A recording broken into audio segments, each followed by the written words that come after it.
ॐ अज्ञानतिमिरान्धस्य ज्ञानञ्जनशलाकया चक्षुरुन्मिलितं येन तस्मै श्रीगुरुवे नमः। ॐ नमो भगवते वासुदेवाय। ॐ नमो भगवते वासुदेवाय। ॐ नमो भगवते वासुदेवाय। श्रीमद् भागवतम तीसरा कैंटो अध्याय 7वां हम आज शुरू करेंगे, जिसका शीर्षक है विदुर द्वारा अन्य प्रश्न। तो अध्याय 7 में मैत्रेय ऋषि ने बहुत ही डिटेल में बताया विराट रूप के बारे में कि कैसे सृष्टि की रचना हुई, क्या क्या कब कब आया, हमने उसको बहुत डिटेल में पढ़ा। और अब जो है आगे विदुर कुछ और प्रश्न पूछना चाहते हैं। तो प्रारंभ में श्री शुक उवाच, शुकदेव गोस्वामी प्रारंभ करते हैं। एवं ब्रुवाणं मैत्रेयं द्वैपायनो यनसुतो बुधः प्रीणन्निव भारतया विदुरः प्रत्यभाषत। श्री सुखदेव गोस्वामी कहते हैं कि हे राजन, परीक्षित महाराज को जब महर्षि मैत्रेय इस तरह बोल रहे थे तो द्वैपायन व्यास के विद्वान पुत्र विदुर ने यह प्रश्न पूछते हुए मधुर ढंग से एक अनुरोध व्यक्त किया। तो प्रश्न हमेशा मधुर ढंग से पूछने चाहिए। पता है, प्रश्न पूछना एक कला है। आप सामने वाले के मन से क्या निकाल पाओगे, ये भी एक कला है। कई लोग ऐसे होते हैं जो प्रश्न पूछते ही अपना बेड़ा गर्क कर लेते हैं, क्योंकि सामने वाला प्रश्न पूछते हुए ही डिसाइड कर लेता है इसको तो जवाब नहीं दूंगा। तो इसलिए बड़े ही मधुर तरीके से यदि वास्तव में हम जानना चाहते हैं तो विदुर ने बड़े मधुर ढंग से अनुरोध व्यक्त किया, रिक्वेस्टिंग तरीके से पूछा। विदुर उवाचा ब्रह्मन् कथम भगवतश्चिन्मात्रस्या विकारिणः लीलया चापि युज्येरन् गुणस्य गुणाक्रिया। श्री विदुर ने कहा, हे महान ब्राह्मण मैत्रेय मुनि, चूंकि भगवान पूर्ण आध्यात्मिक हैं, अविकारी हैं, प्रकृति के भौतिक गुणों तथा उनके कार्यकलापों से कैसे संबंधित हो गए। हाँ, अब संसार के अंदर हम देखते हैं कि प्रकृति के 3 गुण काम कर रहे हैं। हम सुनते हैं कि संसार में और कुछ नहीं काम कर रहा है, प्रकृति के 3 गुण काम कर रहे हैं या हमसे करवा रहे हैं, और हम उन गुणों से प्रभावित होकर काम करते हैं, रजो सतो तमो।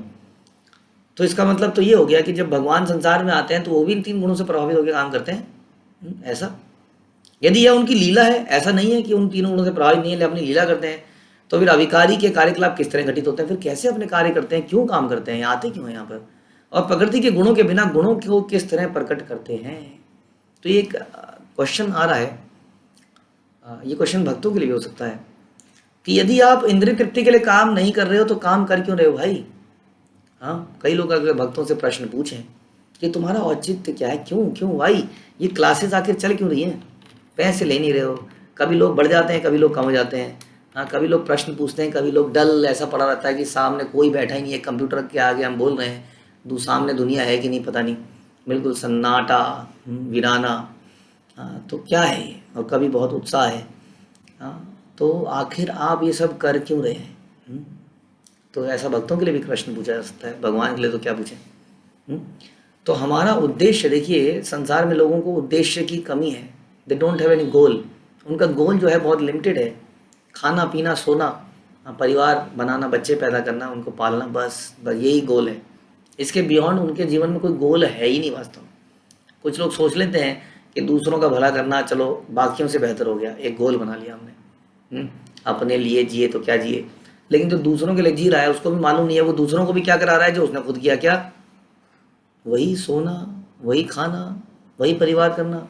तो या तो ये काम खुद करना या ये काम दूसरों से कराना, बस यही जीवन के उद्देश्य घूम फिर के रह गए। इसमें सारे लोग आ गए, परोपकारी लोग भी इसमें आ गए, क्योंकि परोपकारी लोग भी यही कराना चाहते हैं दूसरों से, दूसरों की हेल्प करते हैं इन्हीं चीज़ों को करने में। तो उनका कोई औचित्य नहीं है और कोई ऑब्जेक्टिव नहीं है। तो ऐसे लोग कई बार भक्तों पर, गुरु पर, भगवान पर भी डाउट करते हैं कि आखिर हो क्या रहा है, इसमें क्या, इनका कोई पर्सनल मोटिव होना चाहिए। जरूर कोई ना कोई पर्सनल मोटिव है। कृष्ण ये जो बोल रहे हैं मेरी पूजा करो, कोई मोटिव है, चाहते हैं कि हम उनके मंदिरों में जाएं, उनकी घंटी बजाएं, उनके सामने प्रणाम करें, यही चाहते हो ना तुम। तुम्हारे को प्रसाद चढ़ाएं। तो इसलिए लोग कई बार कंफ्यूज होकर भगवान को प्रसाद चढ़ाना शुरू कर देते हैं कि अच्छा देखिए जी, मेरा ये फ़ायदा करो, मैं तुम्हारा फ़ायदा करूँगा। हाँ, तुम मुझे खिलाओ, मैं तुम्हें खिलाऊंगा तुम्हारे मंदिर में। इस तरह का विचार बन जाता है। तो यहाँ पूछ रहे हैं कि क्या संसार में जो सारे काम है प्रकृति के गुणों के अनुरूप होते हैं कि, तो भगवान जब आते हैं क्या इनके अंदर होते हैं इन गुणों के, या वो लीला करते हैं। तो कैसे ये सारे काम होते हैं और क्यों होते हैं, ये प्रश्न विदुर पूछते हैं। ओके। क्रीडायाम उद्यमः अर्भस्य काम श्री चिकीर्षृशान्यतः स्वतः तृप्तस्य च कथम निर्वत्तस्य सदा अन्यतः। बालक अन्य बालकों या विविध क्रीड़ाओं के साथ खेलने के लिए उत्सुक रहते हैं, है ना। एक बालक जब दूसरे बालक को देखता है कि वो खेल रहा है तो तुरंत घर से निकल जाता है, कुछ नहीं करते। बालक लोग बड़े चालू हैं, एक पार्क में चले जाते हैं, जोर जोर से आवाज़ें करने लगते हैं। अपने आप बुलाएंगे नहीं, क्योंकि बुलाने में तो सामने वाली की मम्मी और पापा मेरे बच्चे को बुला रहा है, वो अपने आप जोर जोर से खेलने लगता है, हंसने लगता है। सारे घरों के आसपास आवाज़ आने लगती है। चुपके से दूसरा निकलता है, गेट पे आता है, चुपके से पार्क में आता है। धीरे धीरे धीरे सब लोगों से गेट में सारे बच्चे आसपास के इकट्ठे हुए बिना बुलाए। जैसे कृष्ण कुछ नहीं करते थे, बस जाके अपनी बांसुरी बजानी शुरू करते थे। धीरे धीरे गोपियाँ इकट्ठी होनी शुरू हो जाती थी। तो इस तरह से बता रहे हैं कि बालक जो है दूसरे बालक को खेलते हुए देखकर उससे उत्सुक हो जाता है और खेलने आ जाता है, क्योंकि वे इच्छा द्वारा उत्साहित किए जा सकते हैं। उनके अंदर कोई भौतिक इच्छा डाली जा सकती है। संसार के अंदर ये सारा संसार किसी न किसी भौतिक इच्छा के कारण भाग रहा है बहुत तेज़ी से। कई बार हम देखते हैं आदमी कितना श्रम करता है, कितना पेट्रोल बहाता है, कई घंटे दूर जाके एक रेस्टोरेंट में जाता है केवल खाने के लिए, जिसमें से कि वो 2-3 रोटी खाता है मुश्किल से।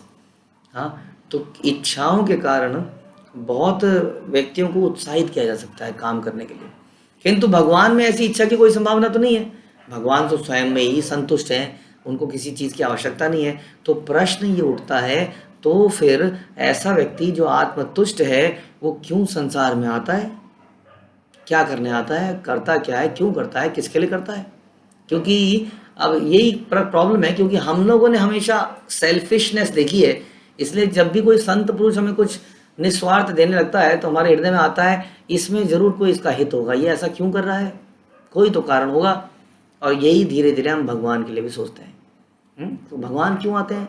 बाकी जैसे बच्चे लोग सभी इच्छा के कारण, लेकिन यहाँ पर प्रश्न कुछ और भी है कि भगवान के अंदर तो कोई इच्छा ही नहीं है, ना ही उनको उत्साहित किया जा सकता है, फिर भगवान वास्तव में आते ही क्यों हैं और क्यों ऐसी लीलाएं करते हैं? असृक्षीत भगवान विश्वम गुणमय्या आत्ममायया तया संस्थापयति ये तत् भूया प्रत्यापिधास्यति। भगवान ने प्रकृति के 3 गुणों को सुरक्षित शक्ति द्वारा इस ब्रह्मांड की सृष्टि कराई। हाँ, तो ये 3 गुणों आप जानते हैं, जितने भी तत्व ले गए भौतिक तत्व, उनके साथ ये 3 गुणों को मिश्रित कर दिया गया। और ये 3 गुण 3 रस्सियों की तरह है। एक रस्सी के अंदर 3 धागे होते हैं, उनको पिरो दिया जाता है ऐसे ऐसे ऐसे करके, तो मजबूत रस्सी बन जाती है। और इस प्रकार की रस्सी हमें अदृश्य रूप से बांध के रखती है संसार के अंदर। तो हमारे अंदर जो इच्छाएं आती हैं वो इन गुणों से प्रभावित होकर आती हैं। तमोगुण से प्रभावित होते हैं तो तमोगुण इच्छाएं आती हैं, रजो से रजो और सतो से सतोगुणी इच्छाएं हमारे अंदर आती हैं। एनीवे, ये तीनों इच्छाएं समस्या के साथ हैं, क्योंकि ये हमें संसार में बांधती हैं। तो इसलिए संसार को बांधने के लिए एक प्रकार से ये तीनों गुणों को लाया गया, और वे उसी के द्वारा सृष्टि का पालन करते हैं, उल्टे पुनः पुनः उसका विलय भी करते हैं इन्हीं गुणों के द्वारा। जैसे कि रजोगुण से भगवान क्रिएट करते हैं, और सतोगुण से भगवान मेंटेन करते हैं, और तमोगुण से भगवान सृष्टि का विनाश करते हैं। तो इस प्रकार से इन 3 गुणों से ही भगवान सृष्टि का पालन भी करते हैं, विलय भी करते हैं। हाँ, तो इन 3 गुणों के बारे में बताया जा रहा है, और ये वास्तव में 3 गुण बहुत ही शक्तिशाली हैं। इन गुणों के बारे में हम भगवद गीता में बहुत डिटेल में सुनेंगे और पढ़ेंगे कि प्रकृति के 3 गुणों को हराना बड़ा मुश्किल है। जो व्यक्ति गुरु, शास्त्रों, साधु के संग में जाता है वही इन गुणों से अपने आप को बचा सकता है, क्योंकि गुण हमारे मन को निरंतर प्रभावित करते हैं, निरंतर। हम सही को सही नहीं देख पाते केवल इन गुणों के कारण। लेकिन जब हम उस पर विश्वास करते हैं, जो हम पढ़ते हैं, गुरु बोलता है, वो बात सुन के समझ में नहीं आती है, पहली बार अटपटी सी लगती है, प्रैक्टिकल नहीं लगती है, सच नहीं लगती है, वर्केबल नहीं लगती है। ये सारा इन गुणों का कमाल है। लेकिन यदि आदमी अपने आप को फोर्स करे कि नहीं यही सही है, यही करना है, ऐसा ही करना है, तो आप देखेंगे वो बादल थोड़ी देर में छट जाते हैं। जैसे कई बार आप देखते थे कि रावण के समय में और कई ऐसे समय में, ध्रुव महाराज के समय में हमने देखा कि ध्रुव की जब कुबेरों से लड़ाई हुई तो कुबेरों ने क्या किया, आसमान से अचानक से पत्थर गिरने लगे और रक्त गिरने लगा, मवाद पित्त गिरने लगी। वास्तव में कुछ था नहीं वहाँ पर, वो माया था, और उससे घबरा के आदमी लड़ाई छोड़ देता है और हार जाता है, सामने वाला मार देता है।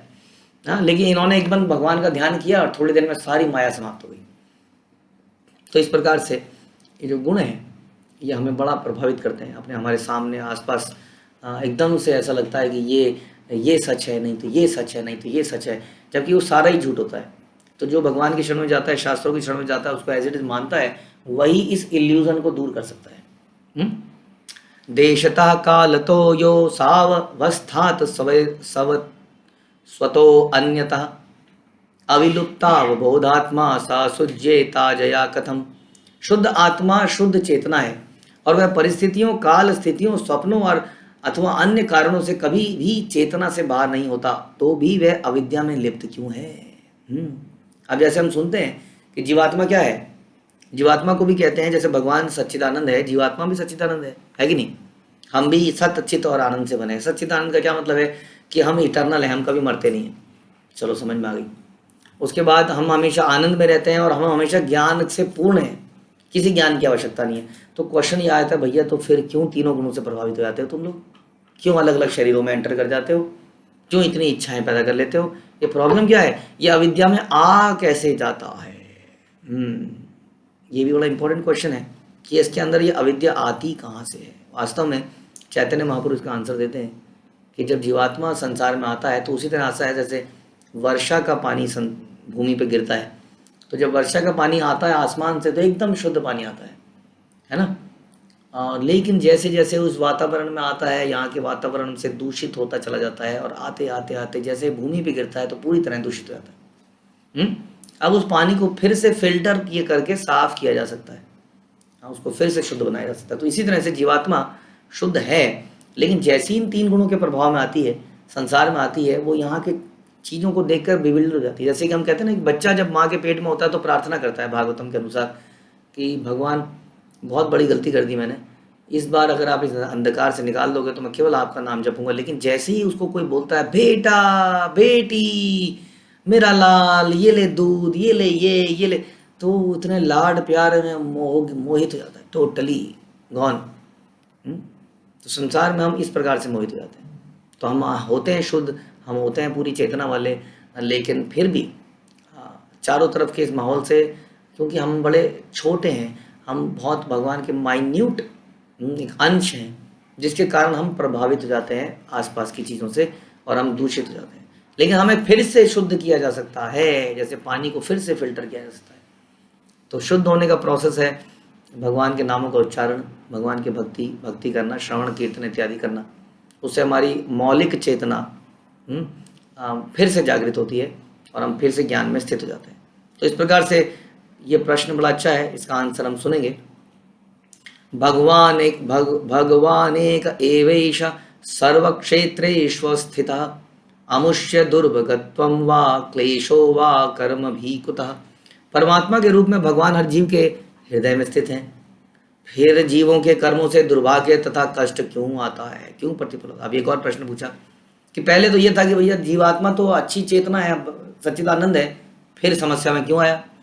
फिर पूछना कि जब उसके साथ भगवान है, ऐसा बोला जाता है कि जीवात्मा के अंदर भगवान भी है, आत्मा के साथ परमात्मा भी है, फिर ये क्यों पद भ्रमित हो जाता है। तो भगवान क्यों नहीं बोलते उसका बेटा गलत रास्ते पे जा रहे हो, ठीक रास्ते पे आओ।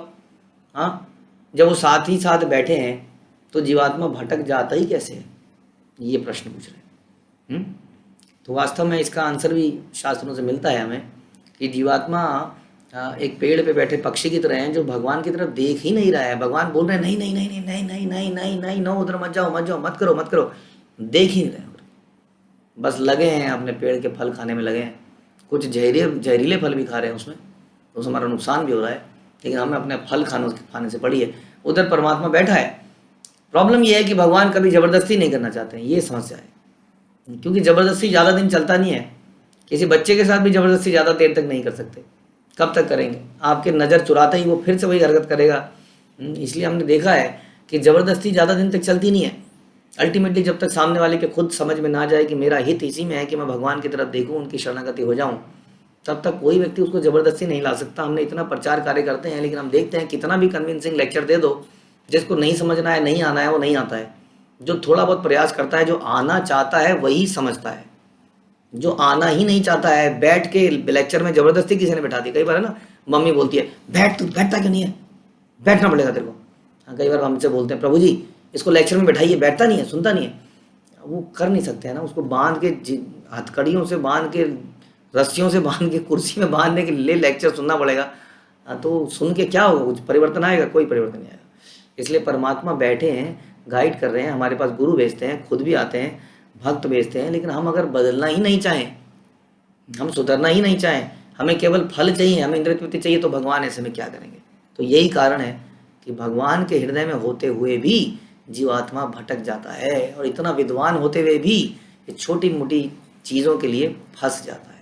जैसे कि एक मछली पूरे तालाब के खाने को छोड़कर उस कांटे की तरफ भागती है जो मछुआरे ने रखा है, और उसके ऊपर लपकती है और तुरंत फंस जाती है।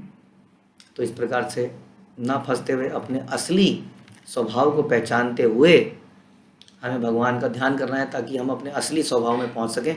अभी बहुत सारी माया है, चारों तरफ मायावी बादल हैं, मायावी पहाड़ गिर रहे हैं, मायावी रक्त गिर रहा है, लेकिन वास्तव में ये है नहीं। हाँ, यदि हम हरि नाम जपेंगे तो ही हमें साफ साफ दिखेगा। हरे कृष्णा। श्रील प्रभुपाद की जय। ग्रंथराज श्रीमद् भागवतम की जय।